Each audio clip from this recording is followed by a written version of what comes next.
In the first lesson in this series, we unearthed the often peculiar history of strength training.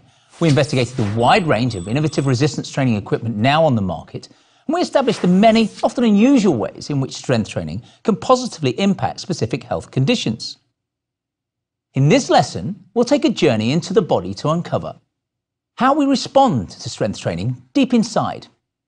Based on this information, we'll also take a look at how workouts should be designed and the best way to map these out as a longer-term program, ensuring you can look forward to satisfying results from your sweaty endeavors. Muscle tissue actually comprises around 40% of your body weight. When investigating how muscles work, a key principle to understand is that the muscles and bones of the skeleton form a series of levers, with the joints acting as a fulcrum. Clearly then, muscles can only bring about movement around the joints they span. Being the amazing spectacle of human design that it is, the body conveniently features a balance of muscles at the front and back, so enabling a wide range of movement in all directions. Examples of these opposing pairs are the biceps, abdominals, and quadriceps at the front of the body, and at the rear, the triceps, erector spinae, and hamstrings. These pairs have to work in unison in that one will have to relax while the other contracts in order for movement to take place. The construction of muscle is itself an architectural marvel, being made up of various components. The epimysium is a strong connective tissue that surrounds the whole muscle, within which we find bundles of muscle fibers, each of these again being covered in a sheath called the perimysium. These bundles in turn are made up of other bundles of fibers wrapped in another covering, this time called the endomysium. So to recap, the whole muscle is wrapped in the epimysium. Inside there are bundles of fibers wrapped in the perimysium, and inside these bundles are wrapped in the endomysium. Each of these muscle fibers is made up of myofibrils that feature blocks of sarcomeres, each block containing the key proteins actin and myosin, arranged in alternate thin and thick strands respectively. Now this is key to what happens later, so try to create an image in your mind of these alternate stripes of actin and myosin. When a nerve impulse stimulates the muscle, the result is that the actin and myosin elements are attracted to each other, forming what's known as cross bridges, a phenomenon called the sliding filament theory. The sarcomere shortens, and as this happens down the length of a muscle fiber, the whole muscle will shorten. If one end is fixed, then the other end will move. Nobel Prize winner Andrew Huxley was the first to discover that muscles contract to generate force way back in 1957. You may already be familiar with the notion of muscle contractions, but let's take a moment to define what this means in detail, specifically how muscular contractions can be split into three classifications. A concentric contraction occurs when the muscle develops tension as it shortens. Now, you're probably watching this sitting down, so return to our example from the first lesson. If you now stand, the movement you've just performed was brought about by a concentric contraction in the quadriceps at the front of your thigh as they worked to lift your body weight. Now, if you sit back down but focus on the feeling in your thighs, you've just performed an eccentric contraction of the quadricep muscles, i.e., they were tense in order to lower you slowly rather than simply falling under the influence of gravity, so protecting your joints from injury, but this time they were also lengthening as they worked against the resistance of your body weight. In order to execute these two movements, your spine had to remain fixed, so your upper body was raised and lowered as your legs and hips straightened, then bent respectively. The deeper abdominal muscles and the erector spinae muscles in the lower back braced the spine, but they didn't move it. This type of contraction, whereby tension is created, but the muscle doesn't shorten or lengthen, and so no movement takes place, is referred to as an isometric contraction. In our previous example, the quadriceps muscles will perform an isometric contraction if you had stopped halfway between sitting and standing and held that position. The force generated by the muscle is dependent upon the number of muscle fibers brought into play. A lightweight only demands a small number of muscle fibers be engaged, and a heavyweight, the opposite. More specifically, the number of motor units recruited is the key to handling varying loads. In other words, then, a muscle fiber either contracts or it doesn't. There's no such thing as a partial contraction.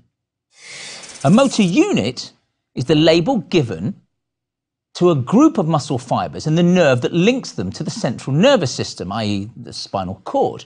And these work on an all or nothing basis. So once a nerve is stimulated, all the fibers it attaches to will kick in.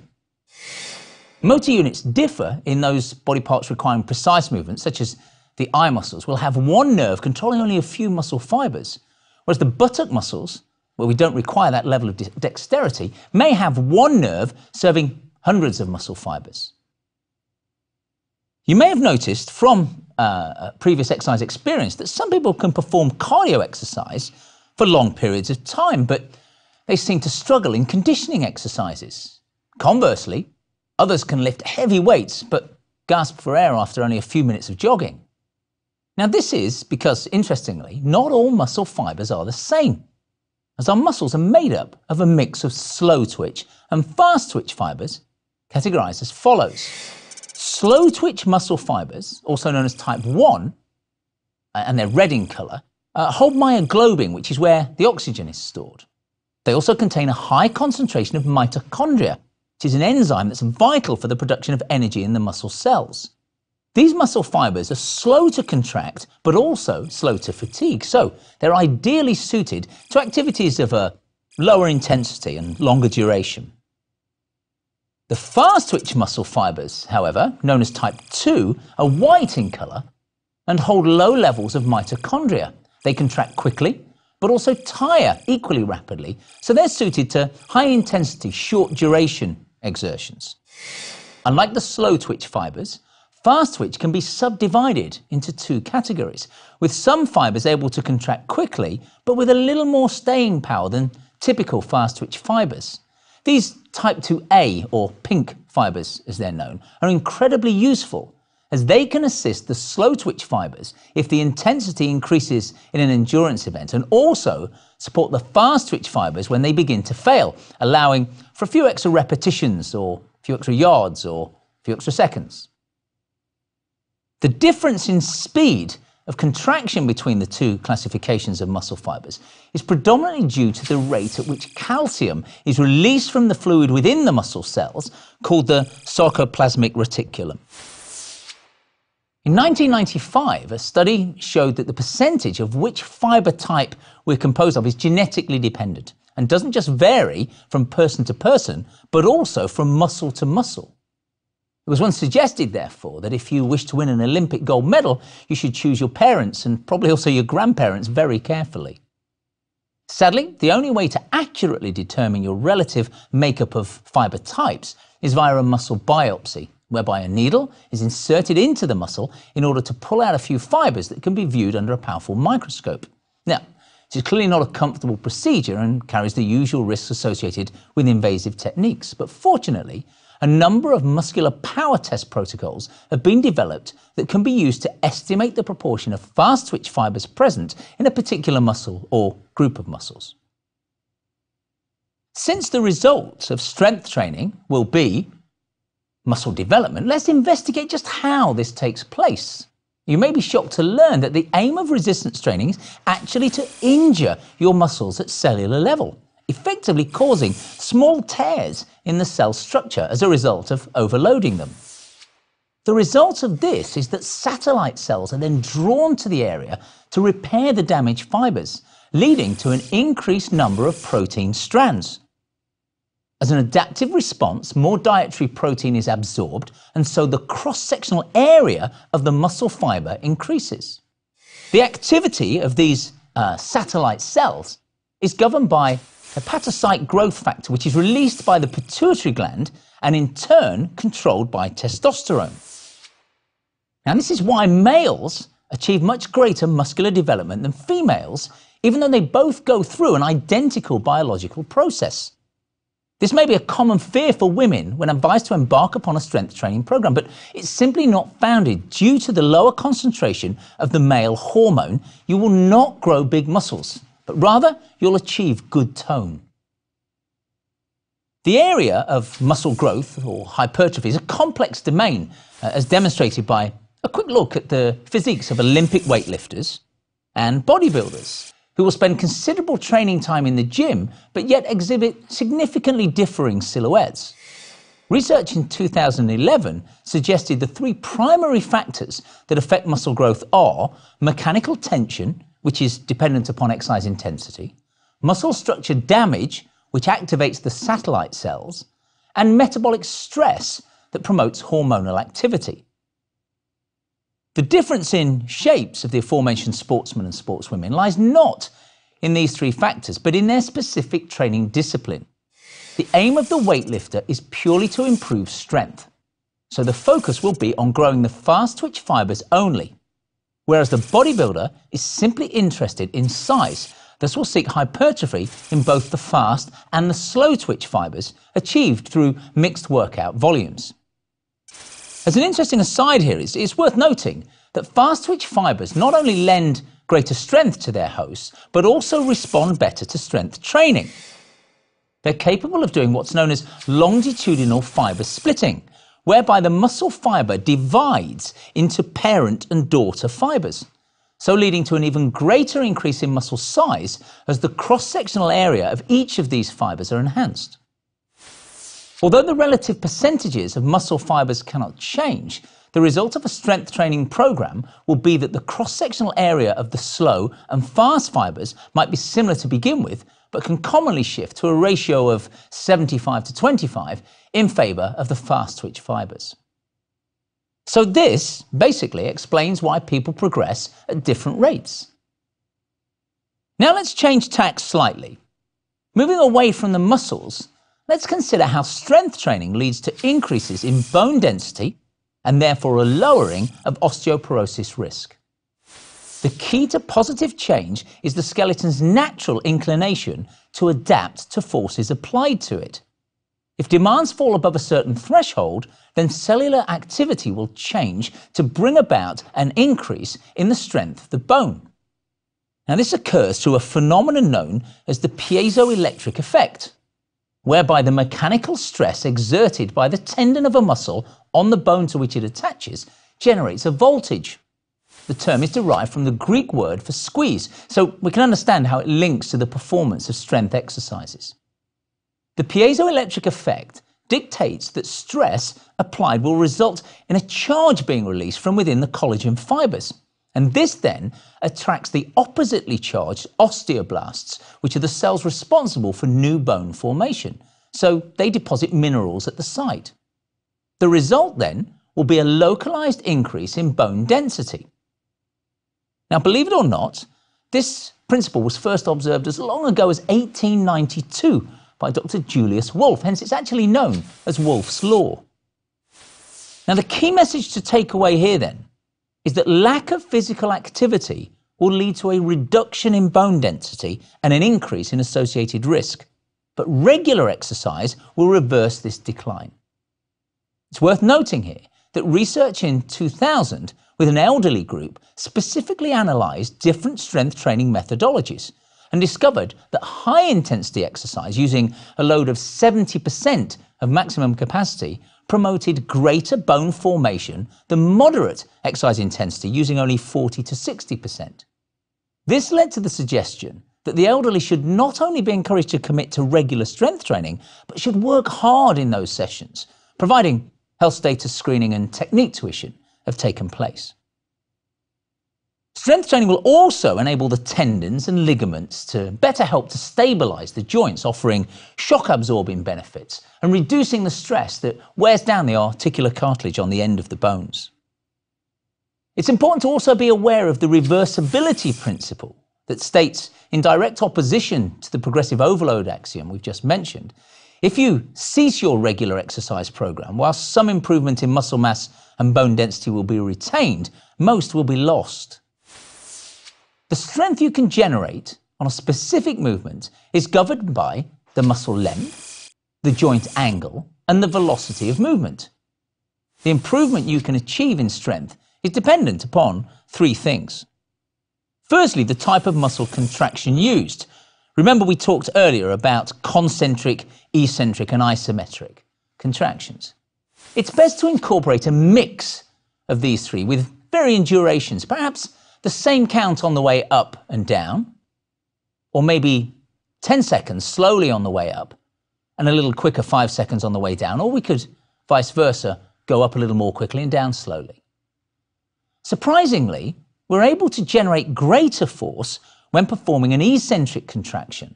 So these type of movements can lead to greater strength gains, but they've also been proven to result in a greater delayed onset muscle soreness in the 1 to 3 days post-workout. And then the intensity. This will clearly impact the results you can expect, but surprisingly, the best tactic is not simply to opt for the heaviest weights you can handle, as a mix of loads has been shown to be of greater benefit. And then finally, the volume of exercise, i.e. the number of sets of each exercise and the number of repetitions therein, plays a role. Research has shown that beginners can benefit from just one set to failure. In other words, when you reach the point where you simply can't lift anymore, and we'll talk a little bit more about this concept later. Whereas regular exercises need a mix of different sets and repetitions for best effect. Rest periods between sets also affect the amount of work within each workout, and so can also influence the results you can expect to enjoy. Compound exercises that employ several muscle groups simultaneously will require perhaps 2 to 3 minutes of downtime between each, whereas an isolation exercise that targets maybe just one muscle group should only need 1 to 2 minutes. A thought should be given to training frequency, which will to some degree be dependent upon the intensity and volume.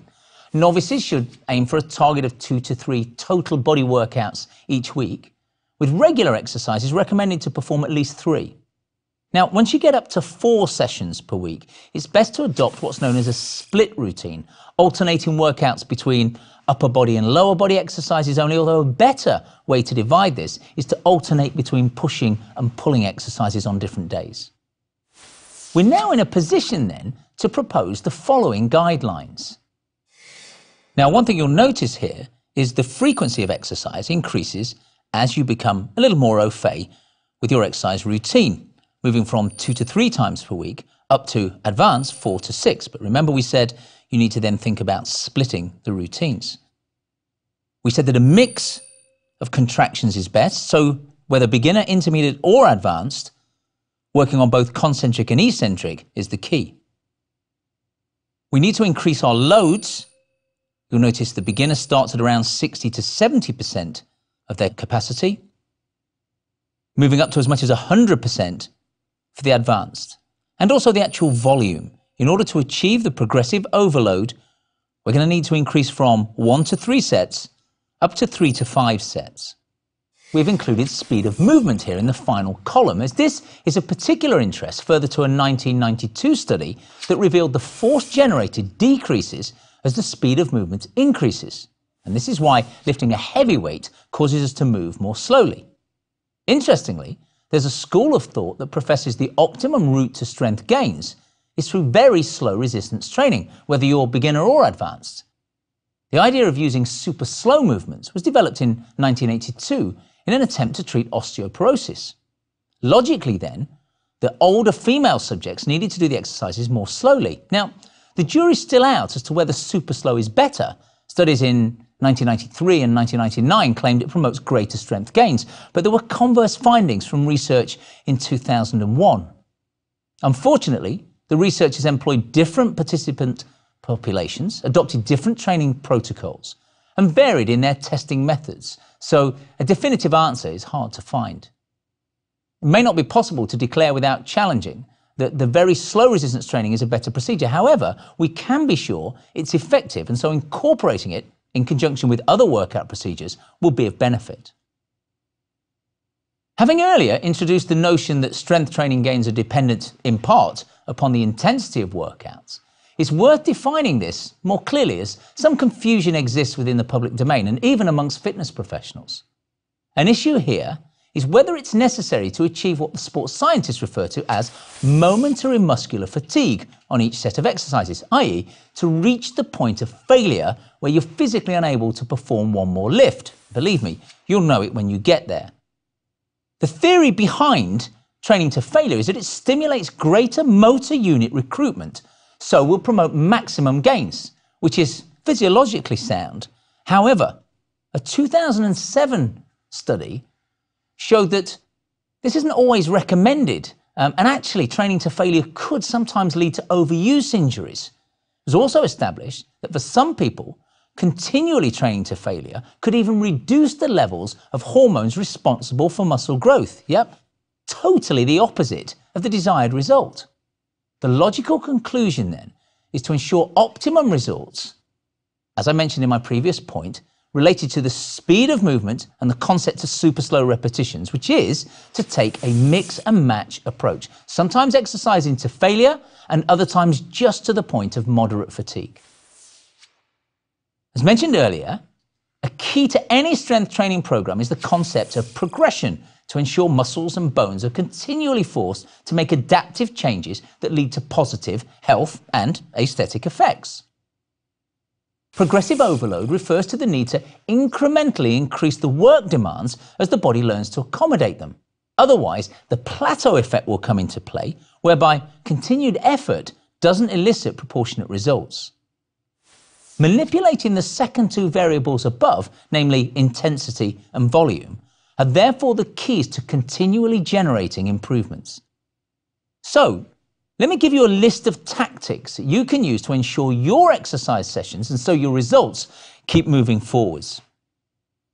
Firstly, always begin by drawing up your goals and then break them down into smaller, easily achievable targets. For example, I want to look really great on my daughter's wedding photos in 6 months' time can be translated to 2 to 3 sessions of strength training per week that will promote improved muscle tone and lead to reduced levels of body fat. Be aware that for the first 12 weeks, you're going to be getting used to the workout and slowly increasing the workload, so don't try to ramp it up too soon. Don't get stuck in a routine. This is a common problem. Don't just stick to the exercises you like doing. You need to get out of your comfort zone, as this will stimulate greater progress. You can mix things up by simply doing your usual workout, but in reverse order. Change the weight you use, the number of repetitions, and vary the rest periods between each exercise. And also assess your progress every 8 weeks by one or a combination of writing down the weights you can now lift, measuring your arms, legs, waist, plus just looking at your shape in a full-length mirror. However, here's a tip. Ignore the scales. Muscle tissue is denser than body fat, so you could become slimmer, look toned, feel better, but actually be putting on pounds. The primary factor that governs your progress is your starting point, with those who are accustomed to strength training making faster relative gains than people with little experience or are new to this specific exercise mode. Also, in line with my previous point regarding the body adapting to training stimulus, most improvements in strength occur near the beginning of a workout plan, with a 16-week program showing that most strength gains take place in the first 4 to 8 weeks. So as progress slows, it's vital to provide added stimulus using some of the ideas we've just mentioned. Before taking leave of this investigation into how strength training affects our bodies and how to set about deriving the best results for ourselves, I wish to address 2 important and much discussed topics about which there exists a wide spectrum of opinion, some informed and some, unfortunately, purely anecdotal. So let's take a look at flexibility and children's exercise and the important role of strength training in both. Now, maybe it's because there's a misconception that big bouncers fronting the doors of less than choice bars represent the standard for heavily muscled men. The problem here is that it's not uncommon to see them scratch their own backs by having to lean up against something and wiggle, which to me conjures up images of Baloo the bear in the Jungle Book. Sadly, if your sole objective is to increase muscle size for your chosen vocation and functional movement is of little importance, then you might not wish to devote time to stretching exercises, and so flexibility will suffer. But don't be fooled into believing that muscle mass and immobility are inevitable bed partners. Bodybuilders are required to perform posing routines in competitions, and the more visually appealing this is, the greater their chance of walking away with the spoils. So, choreography can often push the boundaries, and it's not unusual to see both female and male competitors performing the splits. So just what is the relationship between strength training and flexibility? Flexibility is an important component of our general fitness, hence the reason it's incorporated within most fitness assessments that are deployed as a monitoring tool for a program that aims to improve health-related fitness. Clearly, a greater range of movement about the joints will be of great value to the elite athlete in terms of both reducing the risk of injury and helping to generate extra power in sport-specific movement patterns. A deficiency in this key parameter can lead to reduced ability to perform everyday tasks and can increase the risk of falls within the general population. A 2001 study proved that strength training improves flexibility in the majority of the joints that were tested, leading to the conclusion that regularly taking a joint through its full, comfortable range of motion will maintain and in some cases even promote flexibility. It's thought the improvements are due to the fact that strength training encourages enhanced tensile strength in the tendons and ligaments, in addition to increased contractility of the muscles. The authors were keen to point out, though, stretching should not be abandoned altogether in favour of strength training, but rather, strength training should be thought of as value-added training from a flexibility perspective. Finally, should children be encouraged to engage in strength training, and if so, are there specific guidelines to which they should adhere? With most developed nations now witnessing what can only be described as a childhood obesity epidemic, the area of kids' fitness is of particular importance. A significant advantage of strength training is that being overweight doesn't impede involvement, whereas it can restrict running and jumping activities or, at best, render them considerably undesirable. A child's natural inclination is to be active in short bursts, running around the garden then stopping to do something and so on, which fits perfectly with strength training that requires bouts of effort interspersed with rest. Thus, it shouldn't be too difficult to get them to follow a strength training workout. It's been suggested that children should only work with their own body weight and avoid using resistance tools. But taking into account my earlier point regarding overweight issues, it can actually be a problem for some of them to perform press-ups, chin-ups, etc., due to the amount of weight they need to maneuver. So working with weighted balls and other fitness toys will actually render strength training more accessible to them and a much more enjoyable experience. There's a feeling in some quarters that strength training is not appropriate for children and could predispose injury, possibly even growth issues. Now, if you think back to one of the points I made earlier, we established that strength training is ideal for the elderly and should be encouraged. If this exercise mode is suitable for the frail old lady, then it simply doesn't follow common sense to suggest it isn't suitable for children. In fact, the American College of Sports Medicine hypothesized that 50% of pre-adolescent sports injuries could be prevented by including strength training in the kids' regime. Another point of misplaced concern regarding children and strength training is that it might negatively impact bone growth, although there appears to be a dearth of research to suggest such. To the contrary, however, a 1997 study showed that 9 to 10-year-old girls who performed strength training exercises for 10 months recorded increases in their bone density by 6.2%. Now, guidelines for children's strength training programs are 2 to 3 sessions per week on non-consecutive days, consisting of a 5 minutes warm-up, 20 minutes lifting, and 5 minutes to cool down and stretch. Now, at first glance, this is identical to the advice given to adults, but there are some notable differences as follows. 1 set of each exercise is sufficient to increase strength and reduce the incidence of injury. A higher number of repetitions is favoured, so sets of 15 are ideal. Progression in terms of loads used for each exercise should be made very gradually, with 5% increments suggested as the maximum jump. Technique training should ensure that range of motion and momentum are controlled, in addition to which correct breathing, and the tip here is to exhale on the exertion, and also postural awareness are critical. First choice equipment would be fixed resistance machines, specifically designed for the youth market, although most can exercise safely on the adult versions due to the adjustable working position that's now standard on this sort of equipment.